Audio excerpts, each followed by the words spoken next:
Hey, what's up, guys? Seth Kniep, Knieping It Real.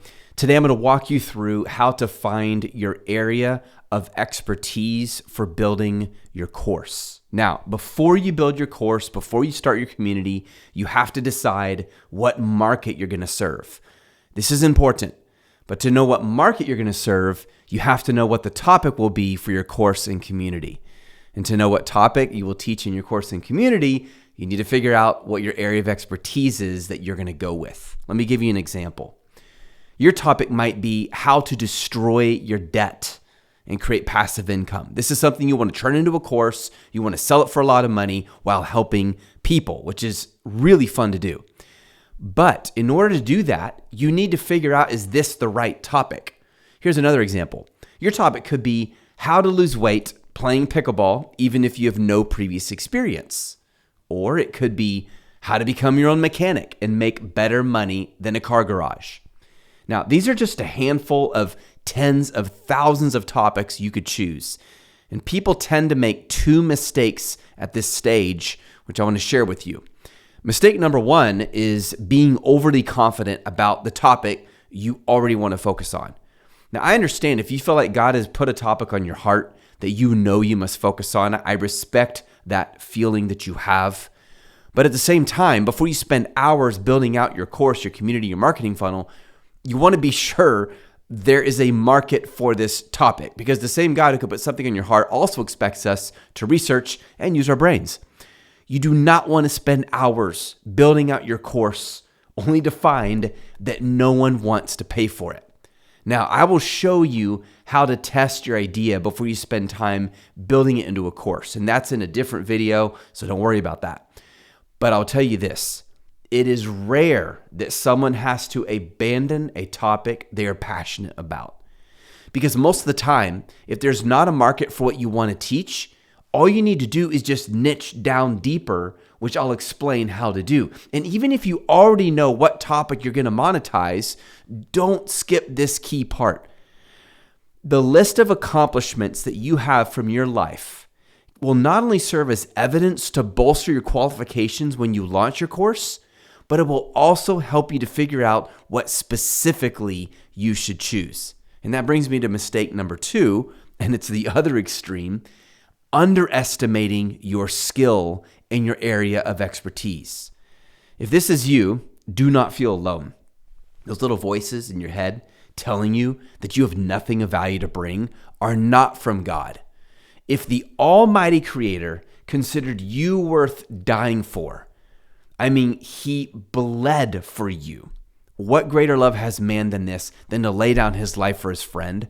I promise you this, you have something of value to bring to this world that can change lives and make you wealthy along the way. Now, you might be tempted to think, well, I'm not qualified enough to teach this. So let me ask you a simple question.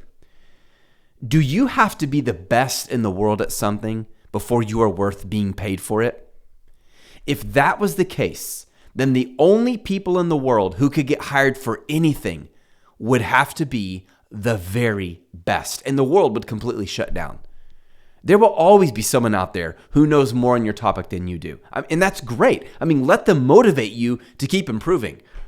But don't let this hold you back from getting started. Otherwise, you will never get started because you will never feel good enough. The only person in the world who thinks you're not good enough is you. And if you believe that, then others will start to believe it as well, because we tend to project what we think. In our world of staged social media posts crafted to make people think life is perfect, it's really easy to fall into the trap of feeling like until you are the ultimate expert on your topic, you have no right to teach others. But guess what? If Bobby McGee knows less about your topic than you do, then you have something of value to offer to Bobby McGee. And if only 1,000 people in this world of 8.1 billion people find your knowledge valuable enough to pay money for, you have the opportunity to change the lives of 1,000 people and make a minimum of $1 million in the process. That's assuming you're only selling your course for $1,000. And by the way, most courses sell for far more than that. Okay, so a couple things I want to share in addition. So again, make sure you're aware of those two mistakes. Do not be overly confident, but don't talk yourself down. Most guys I work with, they tend to struggle with the second one, where they're thinking they're not worth it. When I started to sell my own first course, I had the same struggle of thinking, wait, am I really qualified? Am I good enough? How much more do I need to learn? There's so much I don't know. And it took me a few weeks, maybe a few months to realize if I had something of value that someone else needed and that helped them to grow their business, then I was qualified. Like all I needed to do is make sure what I was sharing was something that they needed. One of the best advice I was ever given, and it's so simple and powerful to make money, is this.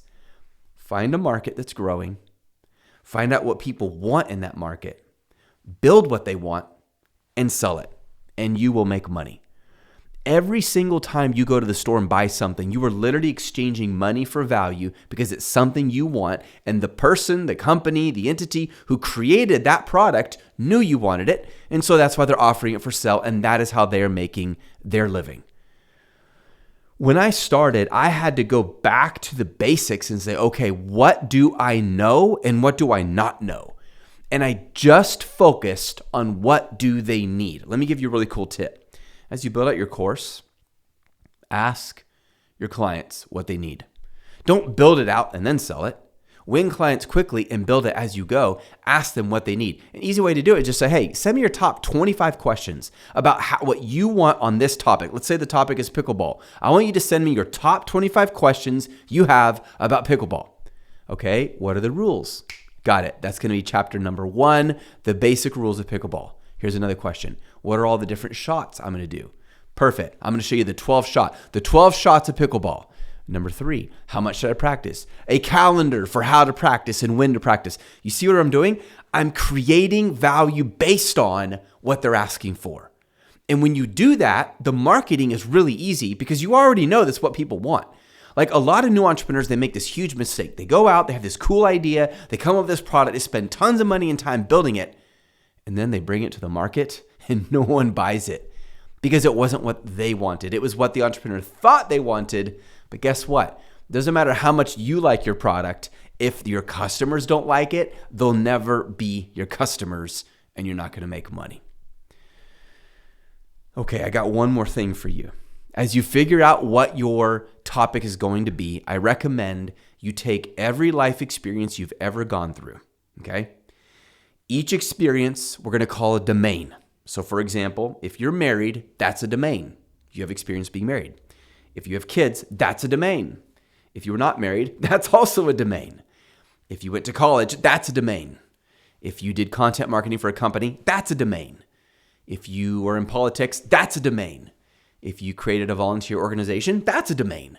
If you learned how to open an LLC, that's a domain. I mean, we could do this for hours if you want. You probably have a massive list of domains, more than you give yourself credit for. And in each domain, I want you to find layers. What do you mean by layers? Skills. What are all the things you learned in each domain? We tend to think of it like the way employers think of it. Okay, so she was a content marketer, so she knows marketing. Hold on. There's way more that she knows. That means she knows copywriting. She may know ads. She may understand finance to a degree and ROI. She may understand branding. She may understand automation. If she had to hire people for a team, she knows hiring, training, managing, firing. HR, like there's a whole slew of skills you learn in each domain. And if you find all the domains in your life and then list every single layer, you're going to come up with a massive list.